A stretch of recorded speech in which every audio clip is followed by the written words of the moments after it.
সেচ ব্যবস্থাগুলোর সমস্যা সমাধান প্রয়োজনে উদ্যোগ গ্রহণ করার দাবি নিয়ে সারা ভারত কৃষক সভার বেলোনিয়া মহকুমা কমিটি উদ্যোগে প্রতিনিধিমূলক ডেপুটেশন।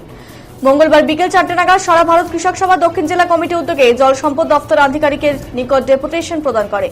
দুটো দাবিকে উল্লেখ করে লিখিত আকার স্মারকলিপি আধিকারিকের হাতে তুলে দেন প্রতিনিধি দলের পক্ষ থেকে।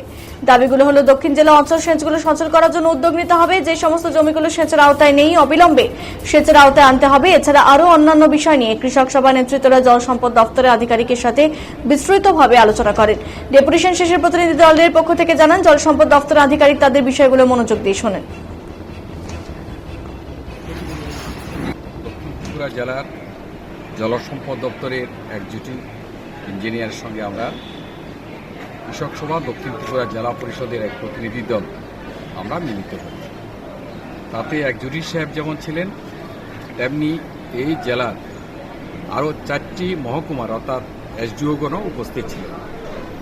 আমরা খোলামেলা আমাদের সঙ্গে কৃষক সভার যারা আমরা প্রতিনিধি ছিলাম, তাতে ওনারা যে প্রশাসনিক যে টিম ছিলেন, আমরা মত বিনিময় সেখানের মধ্যে করেছি। আমরা তাতে লক্ষ্য করেছি যে আমাদের জেলার মধ্যে এরকম 50-60টা বিভিন্ন স্কিম, এলআই ডাইভার্সন স্কিম, এটা প্রায় অচল অবস্থায় আছে। এগুলিও আমরা তুলে ধরার চেষ্টা করেছি। ওনারা দিক থেকে কী কাজটা করছেন তাতে আমাদেরকে জানিয়েছেন। খুব স্বার্থপূর্ণভাবে আমরা খোলামেলা সেখানের মধ্যে আলোচনা হয়েছে এবং আমাদের বক্তব্যগুলো ওনারা নোট করেছেন এবং কৃষকদের সঙ্গে কথাবার্তা বলে সেগুলি সমাধান করার জন্য উদ্যোগ গ্রহণ করবে ওনারা জানিয়েছে। কিন্তু বিষয়টা হচ্ছে, আলোচনা করতে গিয়ে আমরা যা বুঝতে পেরেছি, আমাদের রাজ্যে কৃষি উৎপাদন বা আমাদের জেলা যে কৃষি উৎপাদন, কৃষিকে সারা ভারত কৃষক সভার দক্ষিণ জেলা বিলোনিয়া কমিটির পক্ষ থেকে আজ আমার নিকট 5 জনের এক প্রতিনিধি দল দেখা করতে এসেছেন। তো ওনারা আমার কাছে দক্ষিণ জেলার বিভিন্ন সেচ ব্যবস্থাগুলির কী পর্যায়ে আছে এবং কী কী সমস্যা আছে সেগুলো নিয়ে আলাপ আলোচনা হয়েছে।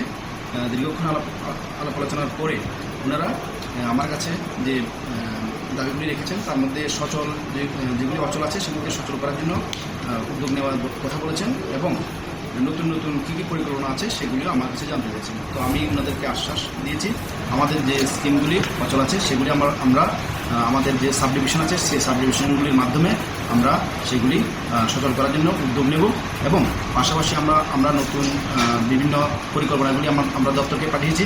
সেগুলি যদি স্যাংশন আসে তাহলে আমরা সেগুলি কাজ করব এবং আমরা ওনাদেরকে বলেছি যে আমরা আমাদের দপ্তর প্রত্যেক